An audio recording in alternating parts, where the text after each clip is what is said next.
They You're thought I gonna was regret powerless. this! They thought I would watch You'll silently be as they sorry. stole what was mine.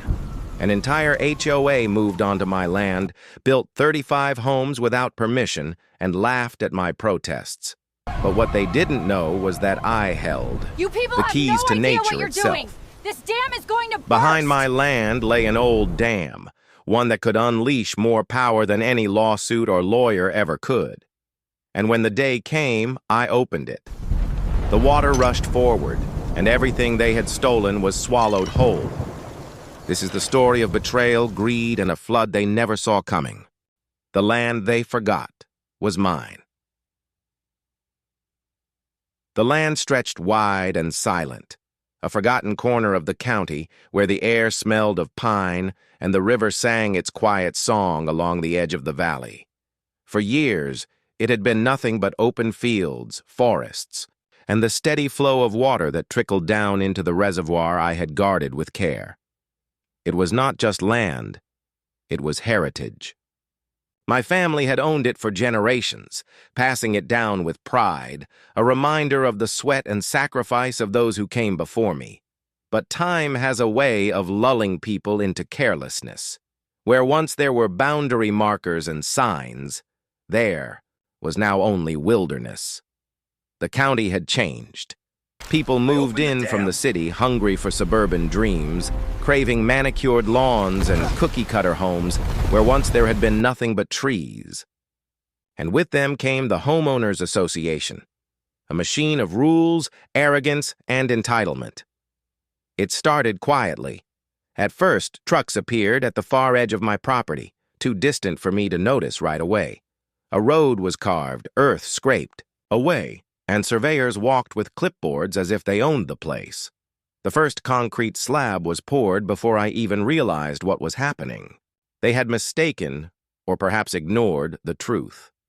The land was mine. Not the county's, not the HOA's, but mine.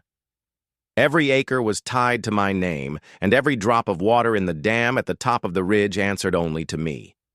By the time I investigated, it was already too late to stop the momentum. Rows of frames were rising against the skyline, skeletons of homes that would soon host families, laughter, and backyard barbecues. But beneath those foundations lay trespass, arrogance, and theft. The HOA had claimed the ground, declared it, part of their expanding community, and set about building 35 homes as if my ownership meant nothing. I sought answers, but what I found was worse than silence. The county records had been adjusted, lines redrawn without my knowledge. Somewhere in the bureaucracy, my property had been swallowed up, misfiled, or deliberately stolen. And when I stood before the board of the HOA demanding explanation, I was met with blank stares and thin smiles. They did not see me as a landowner wronged. They saw me as an obstacle, a relic standing in the way of their profit. The bitterness that grew in me was not sudden. It was slow, steady, like water pressing against stone. Each new home that rose was another insult, another scar cut into the land that was mine by right. I watched as they paved driveways, planted decorative shrubs, and built fences that cut across my fields. I saw the mailboxes lined up in neat rows, the children riding their bikes along roads that had once been wild trails. They had not just stolen my property, they had erased it, buried it under concrete and asphalt as though my history had never existed, yet in their arrogance they overlooked one thing: the dam. It sat high above the development, an old structure built decades ago, a reservoir designed to tame the river and provide water to the valley. My grandfather had overseen its construction, and it had stood firm through storms, droughts, and time itself. They never thought to question it, never wondered why the land had remained untouched for so long. They built below it as though it were no more than a hill, never realizing that all their fragile dreams stood in the shadow of something far greater. The nights became restless for me. I would walk along the ridge, staring down at the neat rows of homes glowing with their porch lights. Anger gnawed at me, but beneath it was something darker, something that whispered of revenge. The dam was strong, but it was also mine. The locks, the gates, the flow of water, all under my control. And in the quiet of those nights, as the wind whispered across the water's surface, the idea began to grow.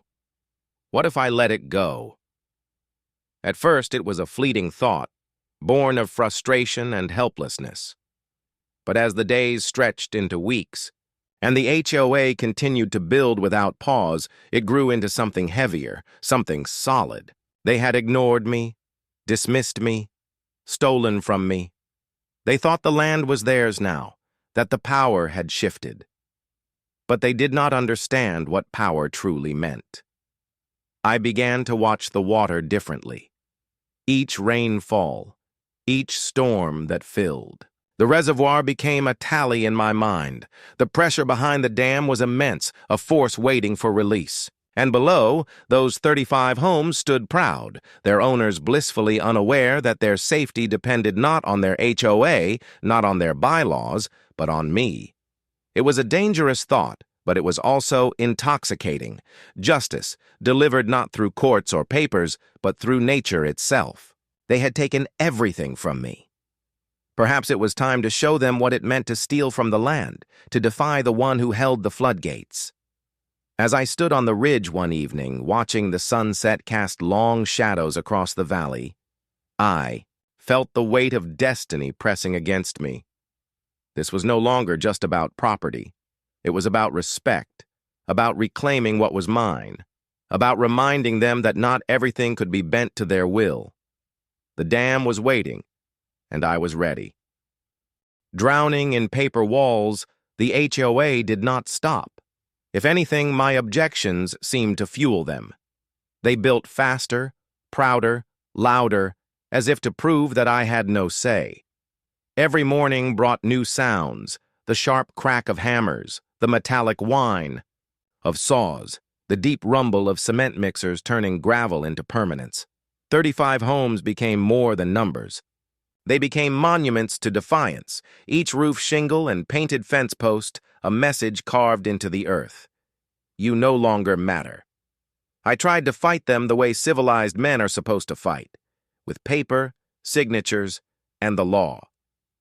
I marched into county offices with deeds yellowed by time, maps etched with the lines of my family's legacy, and records that bore the seal of ownership.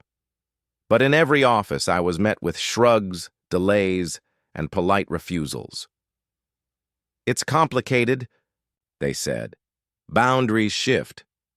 The HOA has already filed their own documents. Take it to court. So I did. But the courtrooms were no kinder. They drowned me in paperwork, walls of legal jargon stacked higher than any dam. Lawyers in pressed suits argued that my records were outdated, that subdivisions had redrawn the land, that I had neglected to register changes over the decades.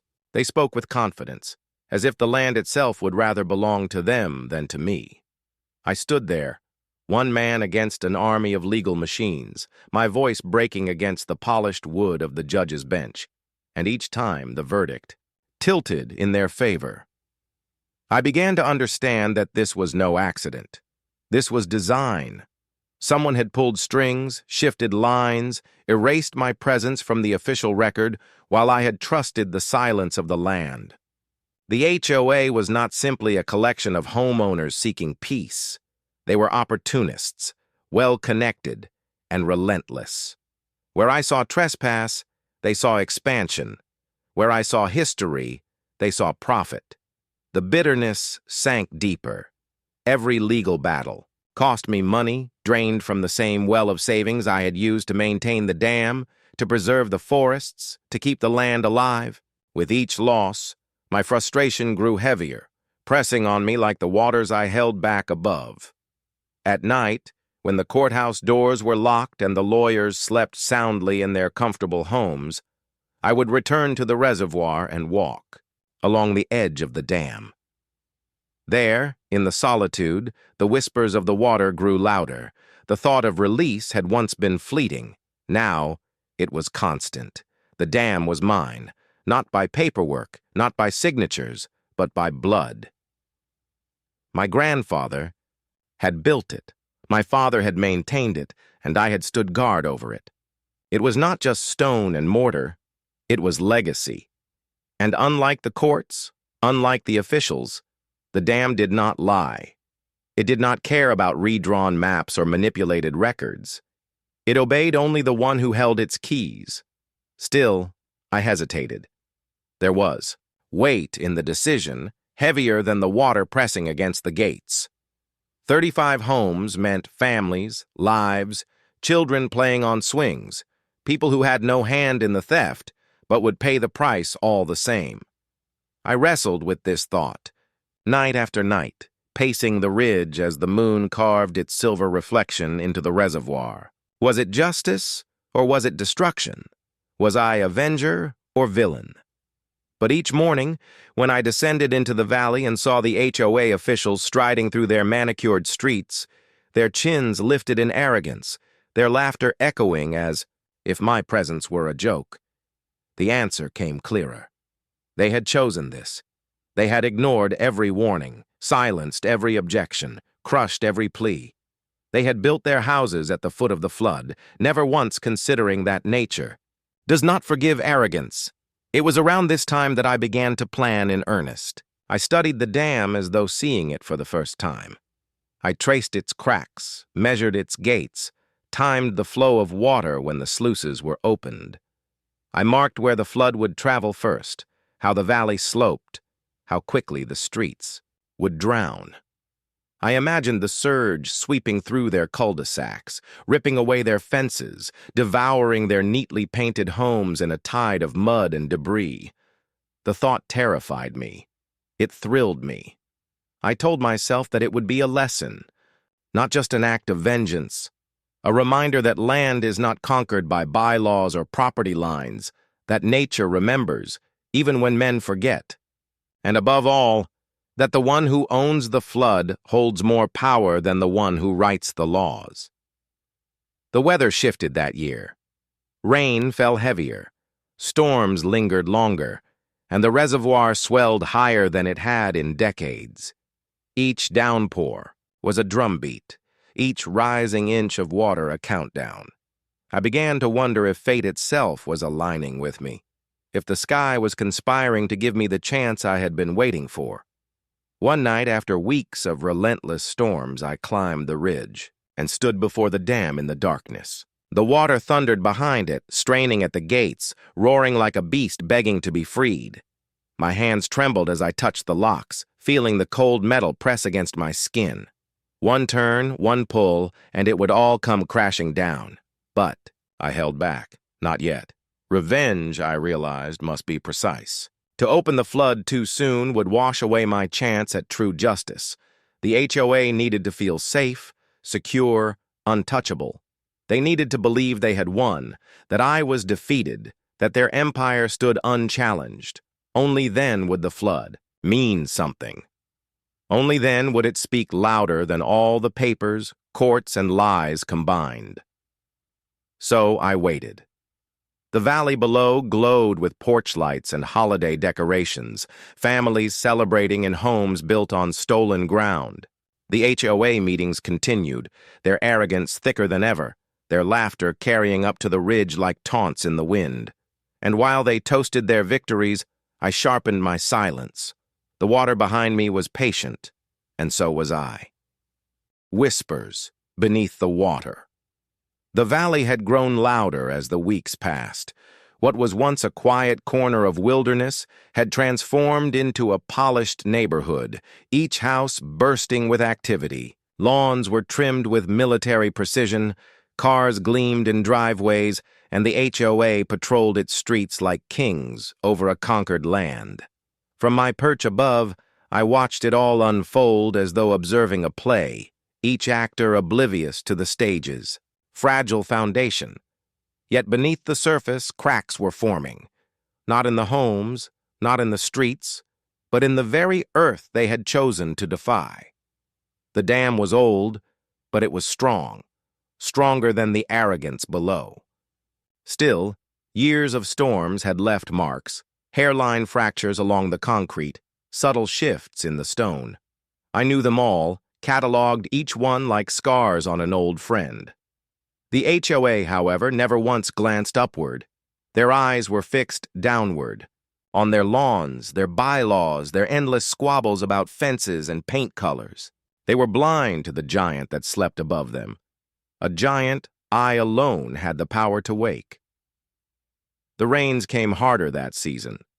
The reservoir swelled until its surface mirrored the sky, black and restless beneath each storm. On nights when the thunder rolled, I could hear the water slamming against the dam like a beast in chains, demanding release. I began to notice the whispers, not voices, not words, but something older, deeper. The groan of stone, the hiss of water, the echo of destiny pressing itself into my thoughts. Some nights I would stand on the ridge until dawn, the storm whipping around me, rain stinging my face, while below the homes glowed in their soft suburban comfort. They had no idea how close they lived to the edge. They tucked their children into bed, sipped wine on porches, filed complaints about hedge heights, all while thousands of tons of water pressed just above their heads, restrained only by my will. The more I watched, the clearer it became. This was not just about me. It was about balance. The land had been stolen, yes, but it was more than theft. They had disrespected the river, the valley, the very bones of the earth. They had paved over wild trails, poisoned soil with concrete, and silenced the ancient hum of the forest.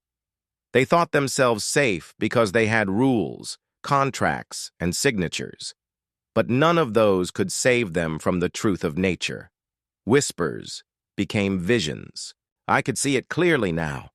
The flood rushing forward, swallowing fences, tearing mailboxes from the ground, lifting cars like toys. I could see water pouring through their manicured cul-de-sacs, breaking windows, flooding basements, erasing every false claim they had made on my land. The more I imagined it, the more real it became, as though the dam itself was showing me what it longed to unleash. But fate has a cruel sense of humor. The valley began to notice small things, little warnings too subtle for most, but glaring to me. The soil near the lowest streets grew damp, patches of unexpected wetness that no sprinkler could explain. Some nights, the faintest hum could be heard from the ridge when the sluices strained under pressure. A few homeowners whispered about it, passing unease from one to another, though the HOA dismissed every concern with arrogance. "It's nothing," they said. "The land is stable, the dam is old but harmless." I almost laughed when I heard it. Harmless. Their arrogance was a gift, but it also hardened my resolve. I no longer wondered if I should act. I only wondered when. The storm season gave me an answer. Each day the reservoir swelled higher, a silent countdown measured not in seconds, but in inches of rising water. The valley had become a bowl, and I held the hand that hovered over its rim. Still, I remained patient. The flood would come, but not yet. To unleash it too early would be to waste the lesson. They needed to feel untouchable first, to believe that all their lawsuits, lies, and signatures had buried me for good. Only then would the flood carry its full weight, not just of water, but of meaning. So I played the part they wanted. I vanished from the courts, stopped filing complaints, stopped appearing at their meetings. I let them think they had won. I let them strut through their neighborhood like conquerors, boasting of property values and community pride. I let them laugh at the old man on the ridge who had failed to stop them. All the while, the whispers grew louder. I began to prepare in silence. I oiled the locks on the floodgates, tested the wheels that controlled the sluices, cleared debris from the spillways. Each task was done carefully, deliberately, as though I were sharpening a blade. The dam hummed under my touch, alive with the power it held, patient but eager. It knew what was coming, and so did I. The valley below continued to thrive in its ignorance. Families settled into their homes, children played on sidewalks, the HOA held gatherings to celebrate their victory over me. I watched from above, unseen, a shadow stretching over their fragile empire. They celebrated on stolen ground, never realizing that their joy was built on the edge of destruction. One evening, as the last light of day sank behind the hills, I stood at the top of the dam and stared down at the neighborhood. The lights of their homes flickered like stars scattered across the valley floor. The reservoir behind me surged, restless, black and endless. The air was thick with the smell of rain, and in that moment, I knew the waiting was nearly over. The whispers were no longer whispers. They were a roar. The dam was ready, and soon so would I be. The breaking point. The storms did not stop. They came one after another, pounding the valley, filling the reservoir higher than I had ever seen in my lifetime. The water pressed against the dam like a living thing, restless, furious, desperate, to be free. The air carried a weight with it, a thickness that clung to the skin, the unmistakable tension of something waiting to break. From the ridge, I could see the HOA's victory parades unfold below. They threw gatherings in their cul-de-sacs, boasting of their beautiful community, their secure future, their unshakable investment. Their manicured lawns shone emerald after each rain, their streets gleamed with fresh asphalt, and their homes stood in perfect symmetry, 35 monuments to arrogance. They never once looked up, never once wondered what towered above them, holding back a force older than their bylaws and stronger than their pride. The lawsuits they had crushed me with became stories they told to new homeowners.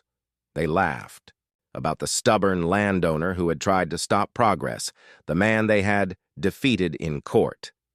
My name became a punchline whispered behind glasses of wine, a tale of arrogance turned failure, at least in their eyes. They believed they had stripped me of everything, but they had not stripped me of the dam. I felt myself changing with each storm. The patience that had once held me back began to thin.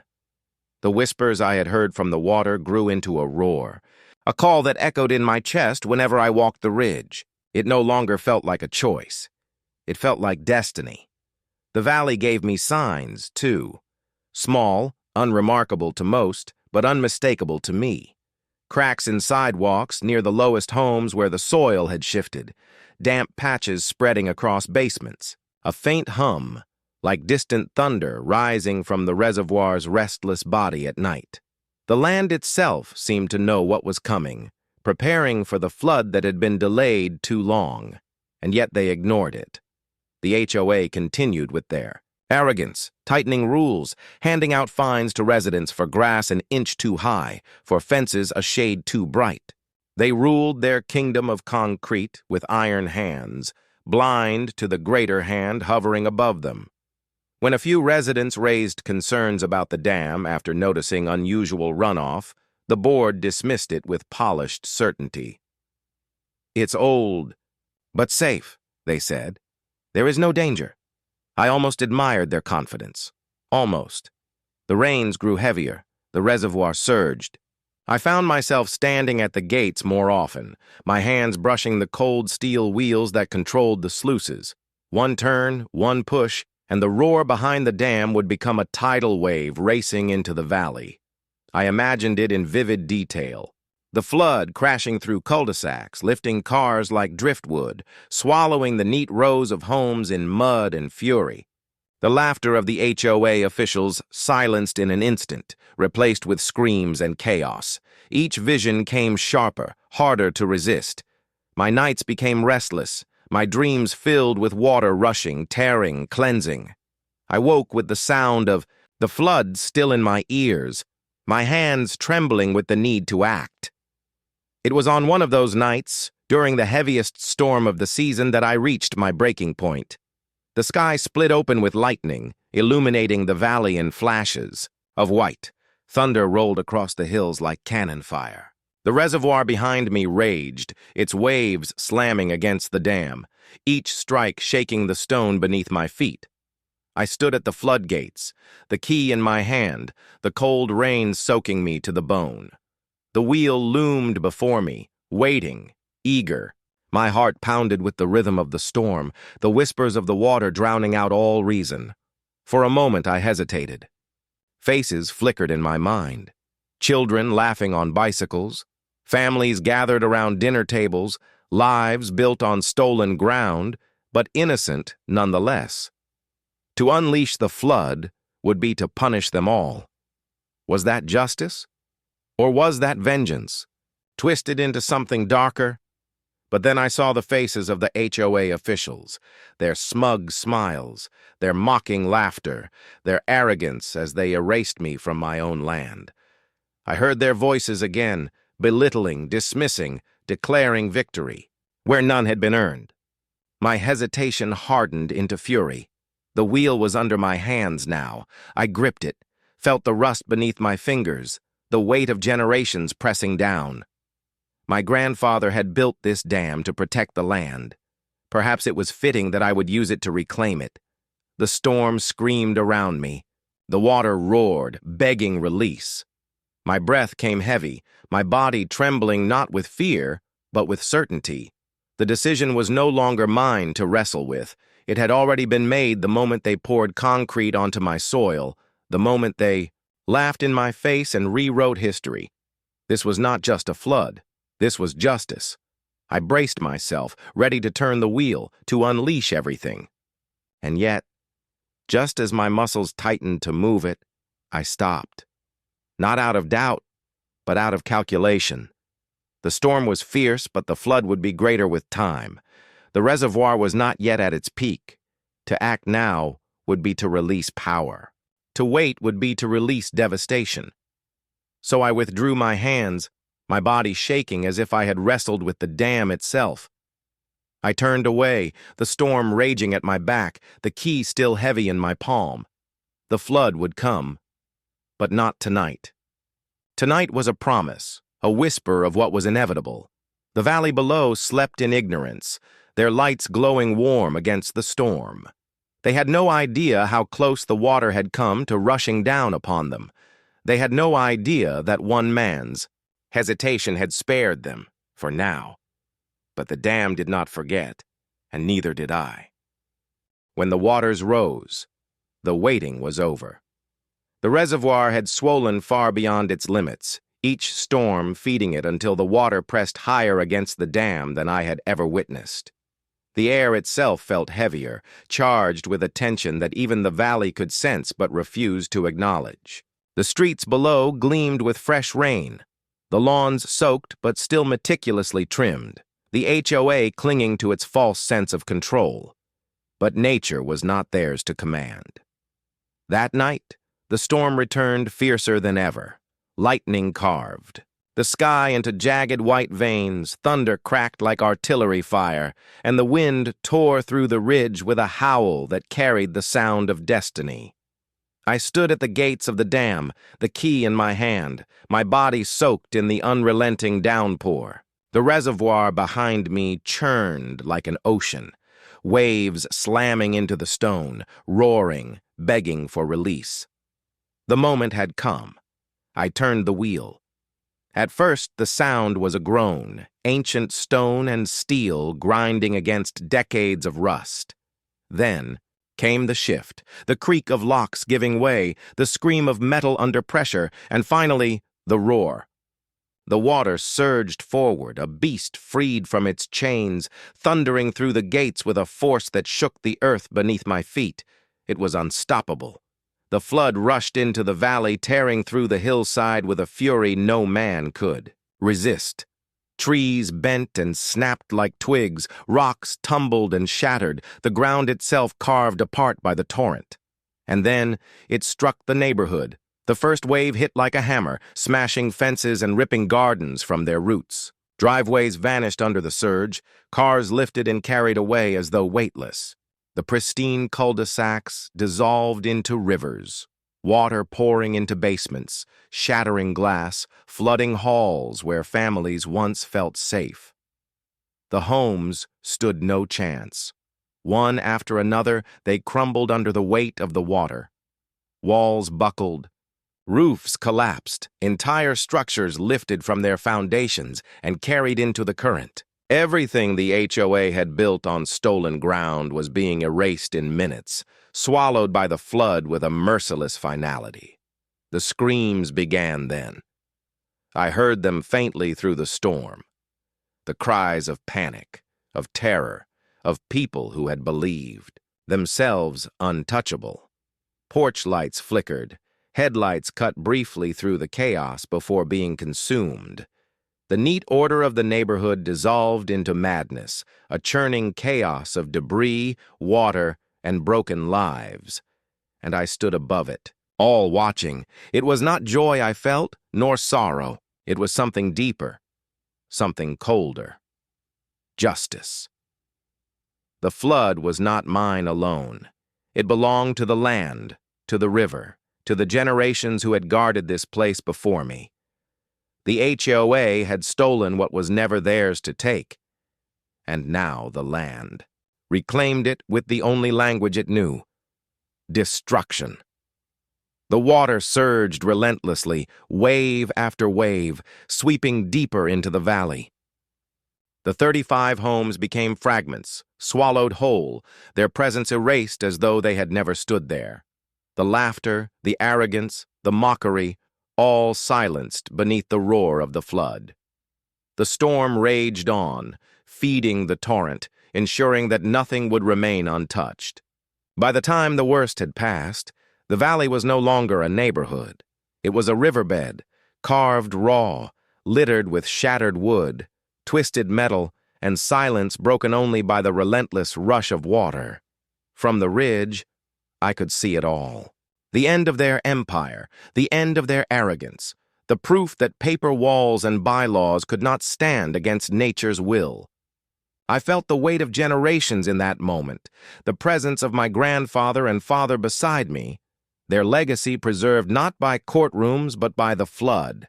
The dam had done its work, and I had done mine. Yet as the rain began to ease and the water settled into its new course, I felt the heavy truth settle on my shoulders. Justice had been served, yes, but at a cost no court could measure. Families were displaced, lives were shattered, and the valley would never again be what it had once been. The flood had cleansed the arrogance, but it had also taken innocence. With it, I turned away from the ridge, the storm fading into a weary drizzle. Behind me, the dam groaned in satisfaction, its burden lightened at last. Below me, the valley lay broken, a reminder carved into the earth itself that no man can defy the land forever. I walked into the night, the roar of the flood echoing in, my ears carrying with me the silence of one truth.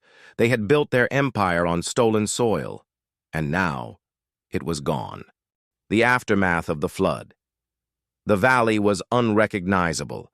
Where once had stood 35 homes with bright lawns, polished fences, and the strict order of the HOA, there now stretched a wasteland. Water pooled in craters that had once been driveways. The skeletal remains of houses leaning at broken angles, debris tangled in trees and power lines. The sound of children playing, of neighbors gossiping, of mowers humming on weekends, all of it had been drowned in the roar of the flood.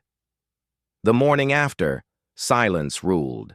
Mist clung to the wreckage like a shroud, and only the low rush of the redirected river reminded the world of what had happened. News traveled fast. By noon, reporters crowded the ridge, their cameras capturing the devastation from every possible angle. Helicopters hovered above, broadcasting images of twisted foundations and submerged streets to living rooms across the country. The nation watched as the story unfolded. A dam opened, a neighborhood swept away, and questions rising faster than the waters had. Officials arrived soon after. Police cordoned off the area. Emergency crews waded through the muck, pulling survivors from the wreckage, tending to the injured, counting the cost. Some families huddled together in shock, drenched and trembling, their eyes fixed not on their destroyed homes but on the ridge. On me. They knew. The whispers spread quickly. It was the landowner. It was revenge. It was justice, others muttered. A punishment long overdue. The HOA's leaders, stripped of their power and their certainty, shouted for accountability, their voices breaking beneath the weight of their ruin. Their empire of bylaws and threats had washed away, and all they had left was blame. Investigators questioned me within hours. Their eyes measured, their words careful, as though they already knew the truth but wanted to hear it from my lips. I gave them silence, not denial, not confession, only silence. For what could I say? That the flood was not mine but the land's? That justice sometimes speaks in water, not in courts? They would never understand. The hearings began weeks later, courtrooms filled with lawyers, survivors, and the remnants of the HOA board. They demanded retribution. They demanded restoration. They demanded the impossible, to turn back time and undo the flood. But nature does not reverse itself, and no judgment could rebuild what was already claimed. They tried to paint me as a villain, a saboteur, a destroyer. Yet others, quieter voices, braver ones, began to rise. Neighbors from outside the HOA stood in support, speaking of decades of harassment, of land stolen and freedom suffocated. They called the flood not vengeance, but consequence. The community was divided, the nation captivated, the world watching. As for me, I did not linger in the courtrooms. My days were spent walking the ridge, the same ridge where generations of my family had once stood. The river now cut deeper, wider, carrying with it the remains of what had been built on stolen soil. Each day, the waters grew calmer, clearer, as though purifying themselves of the arrogance they had erased. The land was healing, but the valley bore scars that would never fade. Some families left, unable to bear the memory of what had happened. Others stayed, trying to salvage what little remained, their lives forever tied to the story of the flood. The HOA was dissolved in disgrace, its leaders scattered, its name whispered only as a warning. And me? I remained a shadow in their story. Some called me a monster, others a folk hero. But I was neither. I was simply the last guardian of a promise, made long before any HOA existed, a promise to protect the land no matter the cost. In time, nature would reclaim everything. Grass would grow over the broken streets, trees would rise where homes had stood, and the river would sing its song again, unbroken, untamed. Children years from now would play in fields where once there had been fences and signs demanding compliance. They would never know the arrogance that once reigned here. They would only know the freedom of land returned to itself. Still, when storms gather, when rain swells the reservoir, when thunder rolls through the valley, the people whisper. They remember the night the dam was opened, the night the waters rose, the night justice came not in courtrooms, but in floods. And they remember me, not by name, not by face, but as the one who turned the key, the one who let the waters flow, the one who proved that no empire, no matter how powerful, can stand against the will of the land.